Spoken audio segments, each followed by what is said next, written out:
Giving my testimony in church is one experience that was so emotional for me. I couldn't even hide it right at the altar. But I'm just really thankful that I'm here, basically. I'm just a girl that experienced miracle firsthand. God is good. God for the salvation of my soul, and thank God for giving me another chance to live. On March 28th this same year, I had a motor accident and the car was a complete write-off. It tumbled and tumbled and tumbled. And even for the fact that I used my seatbelt, I doubt if I will be standing here right now giving this testimony. Earlier, I had traveled to the city of Waterford with my entire family because it was the commissioning of my elder brother into the Nigerian Navy as a lieutenant. So all of us in my family had to travel down to Waterford for that commissioning. And it was one of the smoothest rides I've ever had. We went, we came back, it was safe, nothing happened. But right here in Abeokuta, after I got back, Monday morning, around Rwanda, I wasn't the one driving, there was a driver, but I was in the front, I was sitting at the front. But then my seatbelt was on. And I didn't know exactly when the accident happened because I had nodded off. But when they were narrating what happened to me, the accident just happened. It was in the twinkle of an eye, and the car was just tumbling and tumbling and tumbling and tumbling. It was a tree that actually held the car, and the car was a complete write-off. Like, there's nothing they can use the car for anymore. But I thank God that right there at the spot, there were people there to save me. There were people there that actually rushed me to the hospital for first aid treatment. And I'm here, living, healthy, and happy. It took me 2 months to be here. My head was I don't know the word to use right now. I don't know if I should say it was shattered or broken. Under my wing, I had stitches on. I had to stay in the hospital for months. I had to be at home. There were I had scars all over me. But I'm grateful to God that I'm ever happy. Because of this, my mom is not mourning. My friends and family are not mourning because of me. I am grateful to God. And return all the glory, all the adoration back to Jesus. And Pastor was praying earlier. Now thank God for saving us from violence, for not allowing the scheme of the evil ones to come to pass. That is actually my testimony. And I pray to all of you that you never have any encounter with such accident in Jesus' name. Glory to God.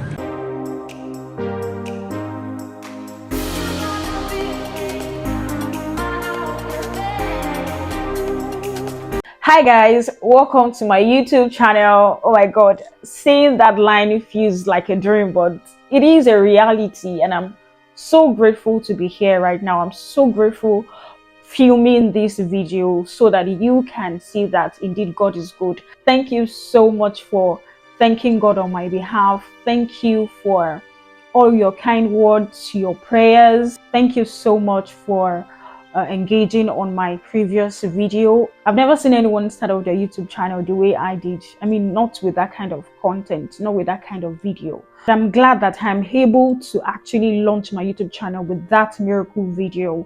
It just shows that God's way is different from our ways, because I have planned a whole lot. I have planned that, okay, anytime I'm going to start my channel, is going to be this, is going to be that, I'm going to do this, I'm going to do that. I have so many plans in my head. But look at how I launched my channel. I didn't see it coming. There's no way I'm going to, think that such incident will happen to me. So I'm happy that I am alive. I'm happy that I'm here to give this testimony, to show you all the journey I've been through, to also let you know that God is faithful. He's not dead. He's alive. He's never going to leave you stranded. God cannot be mocked. When the accident happened, it was sudden. I didn't know what to do. I was lost. Earlier, I traveled to the city of Port Harcourt with my entire family. I actually traveled from Abeokuta to Lagos, and then I joined the rest of the family, and then we all traveled to Port Harcourt by road. It was the smoothest ride ever. Like, there was no hiccup, there was no issues, there was no problem. Everything was fine. My brother drove, and we were there to help him, maybe to jack the tires or to remove tires. things, the normal things that just happen when you're traveling that kind of long distance. So there was no reason for any alarm. And we came back. It was, the event also was successful. People on my WhatsApp saw the updates. I fed them with the entire details. So, and then I got back Saturday night. I then i was ready for work on Monday morning. Basically, on my way to work, the accident happened. I wasn't the one driving. There was a driver beside me, and the accident just happened. I wanted to inform my cameraman that, okay, I'm back, let's meet up and all of that. And then suddenly, moments later, I found myself in the hospital. An accident had happened. I didn't know how it happened. I just found myself on the hospital bed. I found myself groaning in pains. I found myself feeling the pains that I do not know where they came from. I could remember that I was in the car. I could remember that I was going to work, but I didn't know how I landed in the hospital. So it was like a mystery. I needed explanations, but first I needed to be fine. So I was feeling the pain, my head, my chest, my tummy, my leg. The pain was really serious. It was a lot. There were questions on my mind. What really happened? Was I just involved in an accident? I need confirmation. I need someone to talk to me. And when I opened my eyes to seeing three nurses holding my leg and inserting needles or whatever, what the doctors use in stitching flesh. I was feeling the pain while they were stitching the injury on my leg. So I just saw that they were stitching my leg, my head. People were all over me. I didn't know exactly what was happening. I was just shouting and groaning in pain. It was a lot for me. And then when I finally saw my brother, my fiance, my mother-in-law, and familiar faces, I just knew something was indeed wrong. Like something was indeed wrong. So when they transferred me to the ward, I slept off for a bit. Obviously, I was in an accident. I didn't need any confirmation anymore. I've been able to calculate the incident. I didn't know how it happened. I had no idea. But I know something was wrong. However, I could not talk. I could not walk. I didn't even know the exact hospital I was.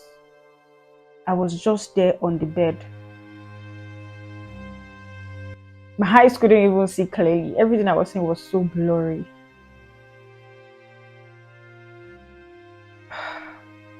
Well, I was going to work. What's happening? Why am I here? I have so many questions. Day 1, day 2, day 3, day 4, day 5. I can now talk. So I did that video you saw in my previous video, and I realized that indeed the accident could have turned out another way. Up until that moment, they didn't allow me see that video, the picture of the car. They didn't allow me know how massive the accident was. I had no idea. I don't even know if, I don't know, like I really did not know. I just wanted to see a mirror so that I can see my face and know what I looked like. So that was why T was forced to give me my phone. So when I finally got my phone, I just immediately went into the camera, and then I saw my face. And then I just started crying. My eyes was not my eyes anymore.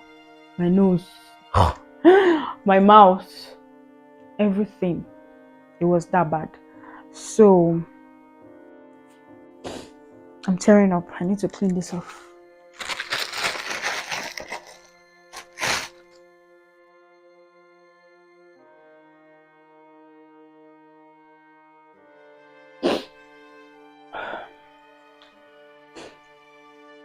So my face didn't even look like my face.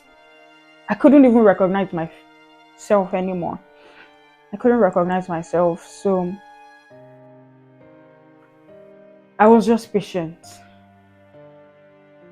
But my soul, my spirit, my heart was giving thanks to God. With how heavy my body felt, with the pain I was feeling, I knew that indeed a miracle had happened to me. So up until the fifth day, I wasn't feeling anything in my head. I could not feel anything in my head. I just knew that I can recognize people around me. But I don't know how to explain this, but there's this there's this numbness I was just feeling in my head. It was just there. So after that fifth day, then the excruciating headache, then the headache began. The headache was crazy. The headache was crazy.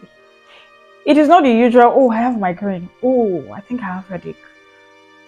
It was as if they were banging my head, or I don't know, like someone was pounding yam inside my head. I was feeling that pain. My mother-in-law and my sister were the one that were with me in the hospital. They are all worried. Everybody is so worried. They don't even look like themselves anymore. They just couldn't wait for me to get better. I saw how scared, how afraid they all are. But I also saw that they are just saying, thank God, Kasha Madupe, which means let's just give thanks to God. So I didn't want to get them more worried. I would just tell them, for me, I'm feeling headache, I'm feeling headache, I'm feeling headache. But in the middle of the night, the pain would be much more massive. And I would just be crying and be rolling on that hospital bed. I could not even lift my hands up because it was swollen, and then the one with the drip too was there. So I would just be looking for how I can turn. My head that was light is now so heavy. So I would just groaning in pain, and finally people in the hospital with me would notice that, oh, this patient is crying. And then one of them will walk up to the nurse to tell them, there's somebody crying in the ward. And then they would come, they would give me drugs, maybe sleeping tablets or whatever. Then I would sleep off again. When I wake up in the morning, the pain resumed. So that was how I just used my time in the hospital. Pain upon pain, they would give me the drugs, it would disappear for a few minutes, and then the pain would come back. It was crazy. So all I could do was just to pray in my mind, in my heart, that God, this headache has to go. This headache has to go. By your stripes, I've been healed. By your stripes, I have been healed. So this headache has to go. It has no place in my body. It has no place in my head. All of these pains just needs to go. So I just kept praying. I just kept praying. I don't have the strength to pray with my mouth, but I was praying in my heart. I was telling God. I was reminding him of the promises he has for me, because his word is sure.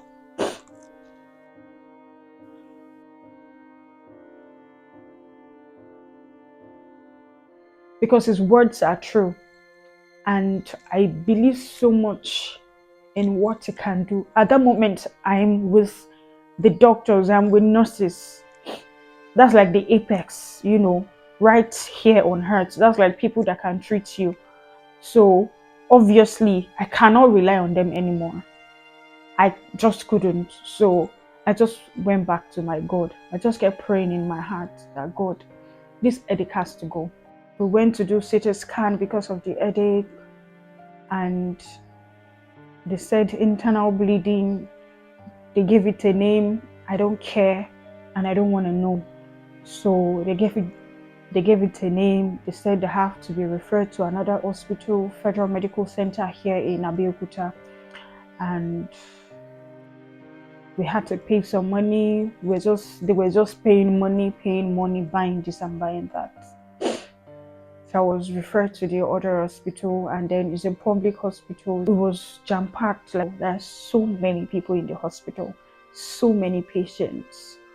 Like people are in pain, so we had to use connection to ensure that we get someone that can help us with bed, because there was no bed, and then they told us that if someone does not die, there's no way I'm going to get a vacant bed. So we have to wait for someone to die so that we can get a vacant bed. I don't know how God did it, but I got a vacant bed, and then I was wheeled into the hospital, the emergency units, and then the treatment began. I never knew they give injections here. They were just they were just choking me, basically. They were just giving me injections. The headache subsided, but then I was still feeling pains in my leg, and eventually my mother-in-law and my father-in-law saw that FMC is not a place to stay. Like, I can't stay there any longer, because right there beside my bed, someone just died, and they had to pack the person up right in front of me. My own pain was enough for me, but I also had to witness how other people were in pain, how people were mourning right there in the hospital. So that atmosphere was not right. It wasn't just right. And I needed to leave. But I didn't have the strength to tell my people. But they could see it through me. God was speaking to them on my behalf. And then my mom, my brothers, my fiance, everybody just knew that this girl cannot be here for long. So they had to take me home, so that someone that actually works in that same hospital would just come and treat me from the house. So that's how I got home. So we thought it was going to be easy going back to FMC to, take my treatment, alternate days for the dressing of my wounds and all of that. But it became really, really hectic, from one queue to another queue. With your injury, you still have to queue to get treatment. So it wasn't something I could go through. So we had to ensure that instead of going to FMC back and forth from the house, I have a nurse that comes to the house to treat me. So, and that was how my treatment began. I was just at home. I would take treatment. Day in, day out, up until I regained myself and I started healing. God was working in me, working on my body, working on my wounds, working on the headache. Everything just started making sense, and I couldn't work. I needed help to be able to. I was limping, so I needed help to be able to work. I couldn't have my bath myself. My mother-in-law baited me all those times, and the only thing I could do for myself was probably brush my teeth myself and be able to put food in my mouth. Oh, yeah. And then be able to use the toilet. They even tried to connect cataract, or I don't want to know the name. That thing they pass into your private part so that you can be able to pee with it. I said no, never. If I need to pee 100 times a day, I'm going to go to the toilet to pee. So those are the ways I was able to help myself. But when it comes to having my bath myself, I want to pick up something, I want to do whatever, I just needed help. But I'm thankful that God used my family, my friends for me, and I didn't have to suffer for too long. They were there to help me, they were there to encourage me, and it's just so beautiful. My sister-in-law, my brother-in-law, my father-in-law, my mother-in-law, my fiance, my mom, my sister, my brothers from Port Harcourt even came. Everybody was just all over me, and that feels so good. It feels so good to know that regardless, people would love you. Nobody wants you to die. Your people, obviously. So I'm just grateful to God that I'm alive. I'm grateful to God that all of that is gone. It is it is history now. I am fine. I am hale and hearty. I'm perfectly fine. God has perfected his healing. Like I am fine. I'm as strong as I have always been. In fact, I'm much more stronger. My nurse was even saying that my body heals faster. When you see my scars, it's all gone. I just need to go get Ernie so that the scar can fade. I've been 2 months away from everything.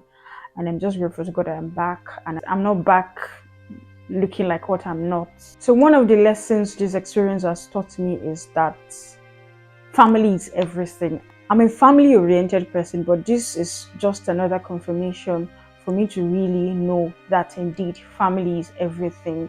So I'm grateful to God that I have the right family. I'm also getting married to the right family, and everything is just in sync. Our alignment is just there. They understand the assignments. They understand what it means to love somebody. They know how to love me, and I'm just happy for that opportunity. So I've learned that lesson that indeed family is everything. See, when I was not around, work was going on, work continued, work did not stop. If I was gone, work would still continue. So family is everything. Please cherish your family.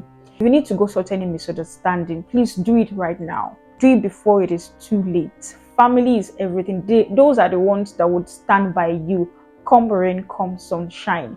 You cannot, I know people now buy family in the market, but family is everything. And when I'm talking about family, it's not just family by blood. Yes, family by blood is key, but there are some kind of people that you've met that have turned into family as well. You have your friends that have turned into family. So cherish all of these people.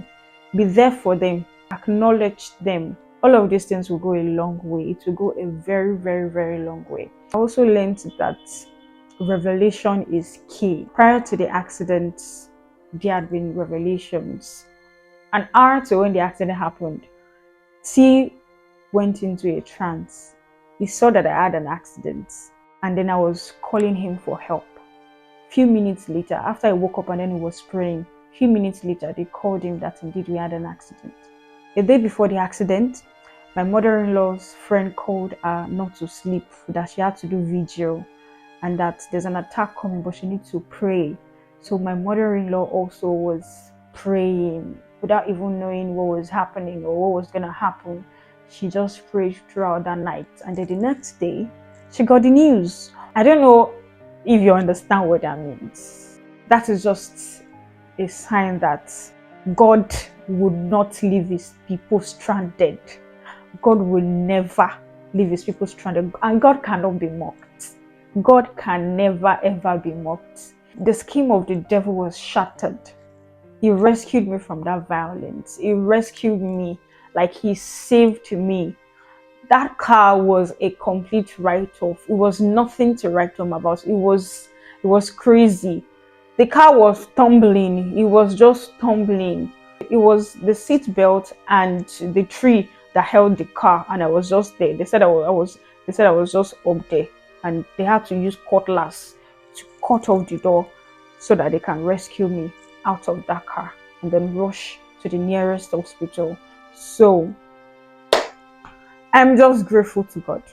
Because if I was just there and there was nobody to help me, I would have died of something. Then I also got questions about, oh, the driver, I hope he's fine and all of it. Yes, the driver did not sustain any physical injury. He just had internal injury, and then he got it treated, and then he's perfectly fine as well. So imagine both of us came out of that car alive. The driver and I, we are both fine. Yes, the car is gone, but we are grateful for life. When there is life, there is hope. I just hope that this experience of mine would joggle your brain to really know that indeed God will not leave you stranded, that He is faithful, that you can trust Him completely. I really do not want this video to be too long. I just want to share the lessons I learned in this journey and what I have discovered about life, about human beings, and how we should, live our lives better. But I'm going to do that in my next video. So please subscribe to my channel, Please drop comment for me, encourage me. Please like my videos. Please comment. Please share my link so that your friends can also subscribe. If you haven't seen my previous video, please go watch it. You will love it. It will bless you. It will bless you. To touch your heart, and you would have reasons to give God all the glory. Thank you so much.